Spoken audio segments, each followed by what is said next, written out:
Un pasteur vous répond, le podcast où Florent Varac répond à vos questions, envoyez à contact@toutpoursagloire.com.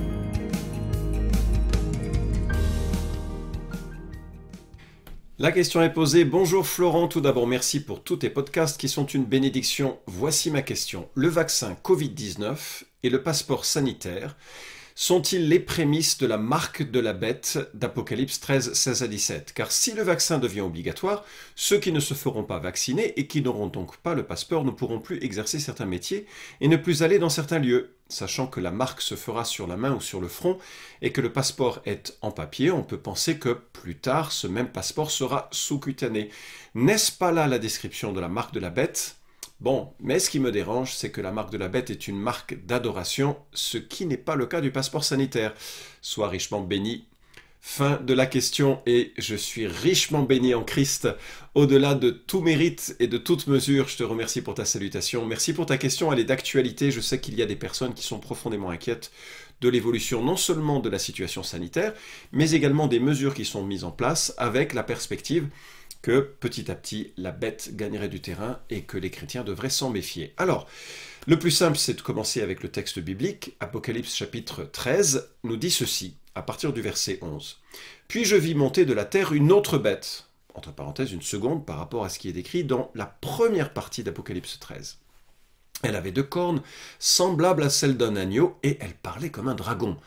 Elle exerce tout le pouvoir de la première bête en sa présence et elle fait que la terre et ses habitants se prosternent devant la première bête dont la blessure mortelle a été guérie. Elle opère de grands signes jusqu'à faire descendre le feu du ciel sur la terre à la vue des hommes. Elle séduit les habitants de la terre par les signes qui lui fut donné d'opérer devant la bête en disant aux habitants de la terre de faire une image de la bête qui a été blessée par l'épée et qui a survécu. Il lui fut donné d'animer l'image de la bête, afin que l'image de la bête parle et fasse mettre à mort tous ceux qui ne se prosterneraient pas devant l'image de la bête. Elle fait que tous, les petits et les grands, les riches et les pauvres, les hommes libres et les esclaves, reçoivent une marque sur la main droite ou sur le front, et que nul ne puisse acheter ni vendre sans avoir la marque, le nom de la bête ou le chiffre de son nom. C'est ici la sagesse que celui qui a de l'intelligence calcule le chiffre de la bête, car c'est un chiffre d'homme et son chiffre est 666. Fin de la lecture du texte biblique. Alors je ne vais pas aborder le texte dans son ensemble, d'ailleurs j'ai abordé un certain nombre de questions liées à la fin des temps, liées à l'Antichrist, liées à la lecture de l'Apocalypse, et donc je te propose de te référer à la table des matières thématiques que tu trouveras sur la liste des podcasts que j'ai réalisés sur le site de toutpoursagloire.com. Tu peux télécharger un fichier PDF, tu auras les 250 podcasts réalisés indexés par thème et tu te reportes à tout ce qui est de la fin des temps. Il y aura plein de podcasts sur cette question. Alors, comment comprendre ce texte à la lumière du vaccin ? La première chose qu'il nous faut regarder, c'est l'identité de la bête. C'est quoi cette seconde bête dont il est question ? Alors tu as remarqué, elle parle comme un dragon, ça c'est pas une bonne nouvelle, et elle a 2 cornes comme un agneau. On dirait qu'elle est gentille. Et en fait, Sylvain Romerovski, dans son commentaire sur l'Apocalypse, propose, à juste titre je crois, on peut considérer que la première bête est une caricature de l'agneau, en tant qu'elle exerce le pouvoir politique et que la seconde bête est une caricature de l'agneau en tant que faux prophète et faux messie. Parce qu'il faut bien voir que ces 2 bêtes d'Apocalypse 13, c'est à la fois un règne et à la fois une influence spirituelle. Et donc la première bête serait celle qui évoque le règne physique, terrestre, dictatorial, royal en tout cas, et l'autre une influence religieuse, spirituelle. Et la seconde bête fait en sorte que les gens aient une marque, littéralement une gravure, à l'instar des effigies des empereurs romains que l'on gravait, on gravait les images de ces empereurs sur les pièces de monnaie. Romerovski encore note que à plusieurs reprises ça a été le cas. Au IIIe siècle, je cite, avant notre ère, Ptolémée IV Philopator, si vous cherchez des prénoms pour vos enfants, Ptolémée IV Philopator, ça en jette, qui régnait sur l'Égypte 222 à 205 avant Jésus-Christ, avait forcé les Juifs d'Alexandrie à se faire recenser, à se faire marquer d'une feuille de lierre, emblème de son dieu Dionysos, puis il avait persécuté ceux qui refusaient. Et il cite plusieurs autres exemples dans l'histoire où des rois ont voulu imposer une marque de loyauté à leur sujet. Et c'est là qu'il y aurait, pour Romerovski, le prélude à une forme de langage imagé. Et il dit, et c'est là où j'ai une différence avec lui, mais comme ça te donne quelques perspectives différentes, l'emplacement de la marque sur le front peut évoquer l'adoption de la manière de penser du monde, et l'emplacement sur la main droite, l'adoption des modes de comportement et des façons d'agir du monde. La marque identifie les serviteurs de la bête, comme le sceau de Dieu identifie ses serviteurs. Ainsi, le faux prophète organise une communauté pour la bête, une caricature d'église.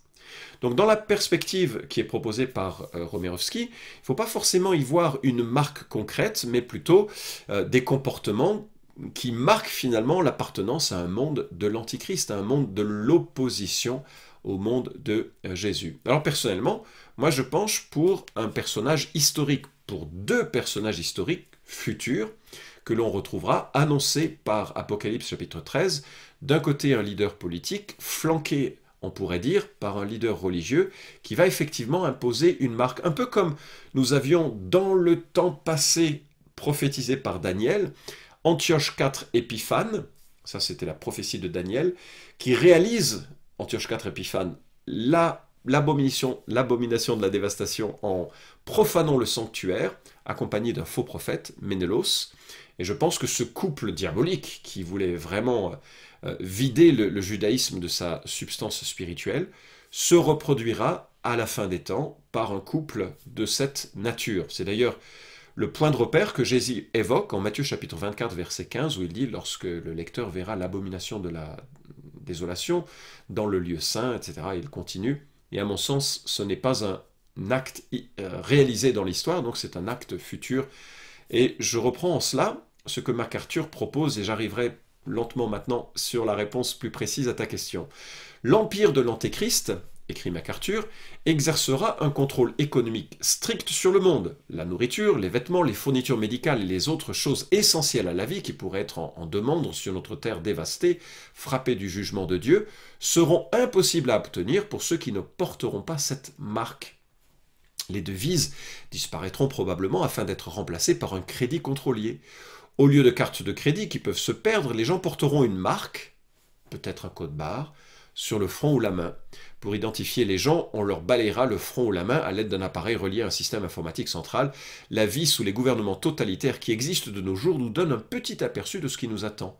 Un homme ayant vécu sous le régime communiste bulgare a d'ailleurs fait remarquer ceci, je suis toujours dans la citation du commentaire de MacArthur, « Vous ne pouvez comprendre et vous ne pouvez savoir que le pire instrument de persécution à jamais avoir été conçu est une carte de rationnement apparemment inoffensive. Vous ne pouviez ni acheter ni vendre, sauf à l'aide de cette petite carte apparemment inoffensive. S'ils en ont envie, ils peuvent vous faire crever de faim, et s'ils en ont envie, ils peuvent vous déposséder de tous vos biens, car vous ne pouvez faire de commerce et vous ne pouvez acheter et vous ne pouvez vendre sans permission. » Fin de citation, c'est dans le commentaire de MacArthur sur l'Apocalypse.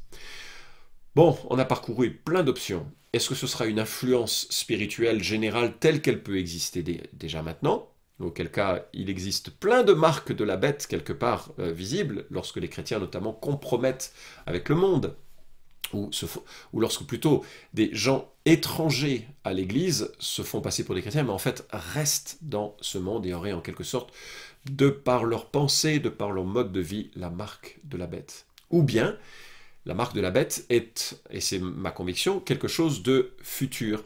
Alors, c'est quoi ce chiffre 666? Alors ça a fait couler beaucoup d'encre. Est-ce que c'est un chiffre calculable? Si tu es amateur de ce jeu, des chiffres et des lettres, je crois que c'était le titre de cette émission, eh bien tu sais que tu peux jouer avec les lettres qu'on te propose, surtout si ces lettres ont une valeur numérique, comme c'est le cas en hébreu, comme c'est le cas de certains alphabets. Et il se trouve que si on prend Néron César, et que l'on ajoute la valeur numérique de ces lettres, on arrive à 666. Bien sûr, c'est impressionnant et probablement que les chrétiens persécutés du temps de Néron ont trouvé un réconfort dans cette réalisation. Ceci dit, le problème c'est que ça marche avec plein de gens. quelqu'un a fait le calcul absolument terrible que Napoléon ou Kissinger, par exemple, pouvaient tout à fait, selon comment on ajoutait ou on multipliait les chiffres, aboutir au chiffre ou au nombre 666. D'autres ont imaginé que c'était peut-être une durée, 666 jours, années, siècles. Là encore, c'est pas très très convaincant. Une perspective assez fréquente, mise en avant aujourd'hui parce qu'elle est plutôt symbolique, c'est de considérer que 6, c'est 7 moins 1. Je suis un grand matheux. 7 moins 1, c'est le chiffre de la perfection, 7. Moins 1, c'est tellement humain et tellement inférieur. Et quelque part, ce serait l'humanité poussée jusqu'au plus haut point, mais toujours 3 fois minable en dessous de Dieu. Intéressant, intelligent, je ne suis pas sûr que ce soit si identifiable facilement, hein, si on part sur cette interprétation, ça n'a pas beaucoup de sens de le voir ainsi écrit, à mon sens, en Apocalypse 13. D'autres se sont dit, ah mais le chiffre 6, c'est le Vav. 666, c'est Vav, Vav, Vav. Ça vous dit rien? Ah, mais bien sûr, c'est www. Ah, c'est Internet. Donc voilà, vraisemblablement, le nombre 666, c'est l'émergence d'un monde interconnecté et qu'il faudra porter sur soi. Je me souviens au moment de ma conversion, dans les années 80, fin des années 80 pour ces réflexions, beaucoup de gens se sont dit c'est le code EAN européen 13. Code barre, parce que pour délimiter les deux chiffres ou les deux séries de chiffres de tous les codes barres en Europe, il faut intercaler une barre noire, une barre blanche, une barre noire. Il se trouve que c'est le 6, donc sur chaque produit que vous achetez à Carrefour, à Auchan ou je ne sais quel autre magasin, eh bien, chaque fois que c'est codé, c'est lu, c'est 6, 6, 6. Pourtant, personne ne se pose la question. Est-ce un objet, une puce qui sera implanté comme le suggère MacArthur, je trouve de façon un petit peu téméraire d'ailleurs, parce que je trouve que c'est dire trop avant l'heure. Il faut savoir que c'est déjà le cas des animaux domestiques, hein, où vous pouvez implanter une puce afin qu'ils ne se perdent pas. J'ai aussi appris que l'on peut se faire implanter une puce reliée à notre compte bancaire pour pouvoir payer ses bières dans certains pubs huppés de Hollande ou de Madrid. Je ne sais pas si ça existe encore en France. Bref, le chemin vers ce genre de technologie existe. En tout cas, il est explicitement dit que nul ne peut acheter ni vendre sans avoir la marque, le nom de la bête ou le chiffre de son nom. Notez bien, il permet l'achat et la vente.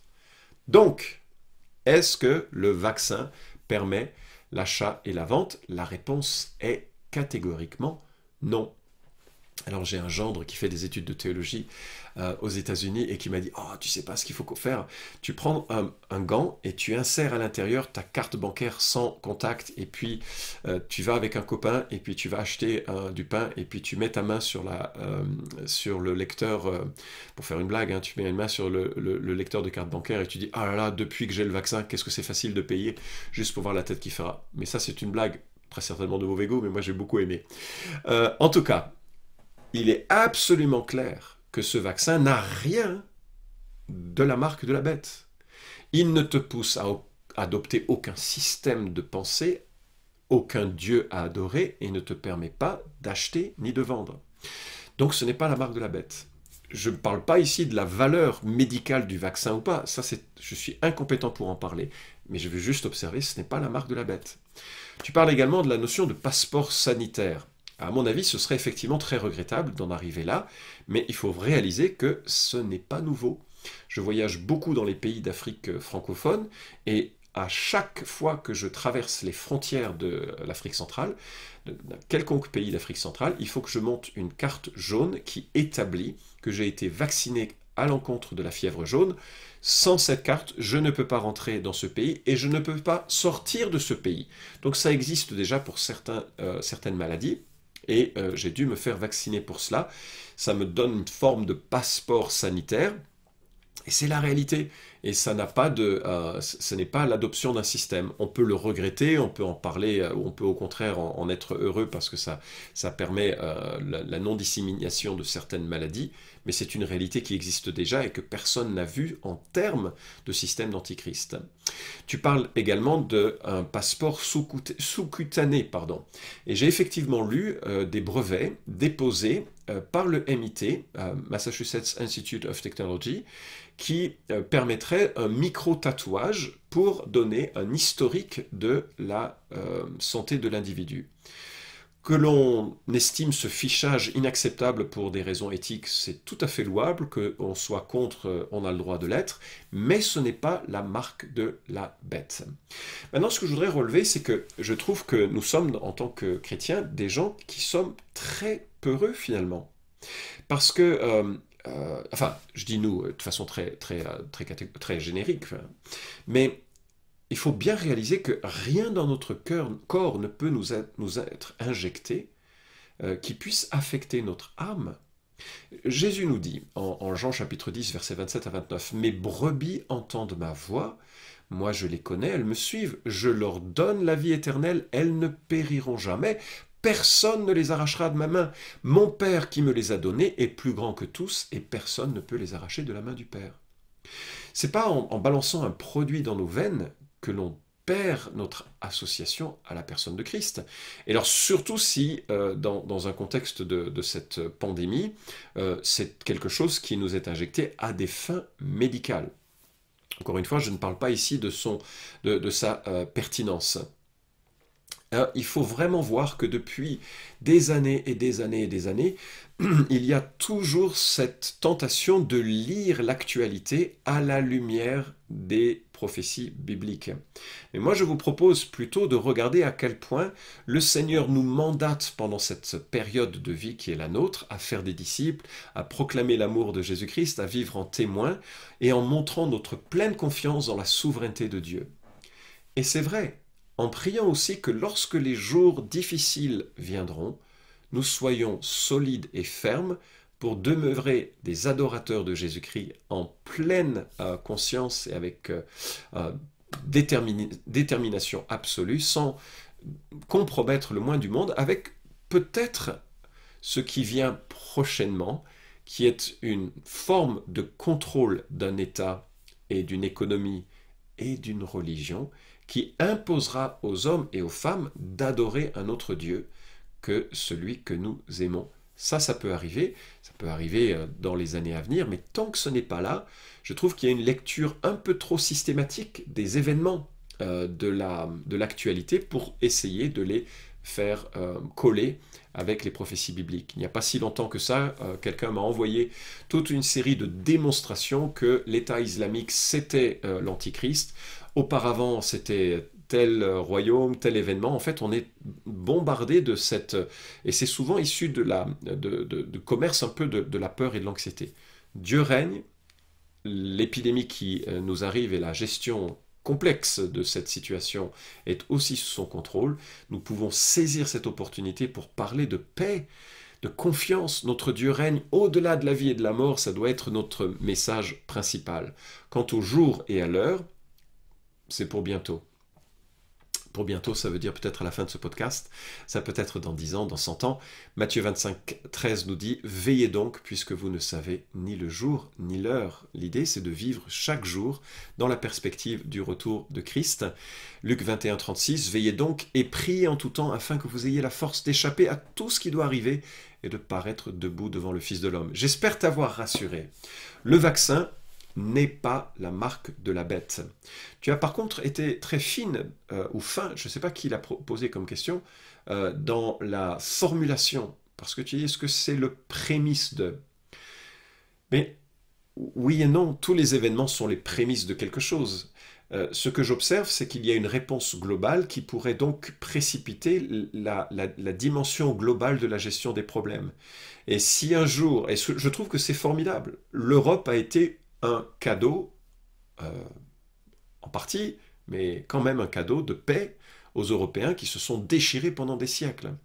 Et donc il y a des éléments positifs qui sont issus de ça, mais le problème c'est qu'un jour, cette mondialisation sera récupérée à des fins vraiment néfastes pour une unité autour d'un personnage politique et religieux qui demandera effectivement notre âme. Et ce jour-là, eh bien, ça pourrait être compliqué pour ceux qui seront en vie, d'acheter et de vendre, parce que ça voudra dire participer à un système idolâtre, anti-Dieu, et nous, en disciples de Christ, devrons être prêts à en payer les conséquences, et j'imagine que ce ne sera pas si évident que ça, d'où l'exhortation de Jésus qui nous dit « Veillez donc et priez en tout temps, afin que vous ayez la force d'échapper à tout ce qui doit arriver et de paraître debout devant le Fils de l'homme. » Finalement, c'est ça l'exhortation qu'il nous faut garder vivante devant nous, et qui doit nous motiver à prier et à utiliser chaque instant que nous avons pour demeurer en Christ et être ses témoins. Merci pour la question, et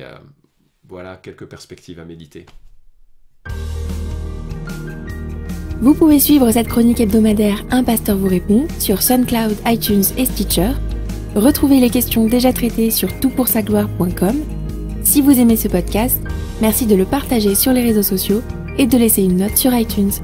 À la semaine prochaine!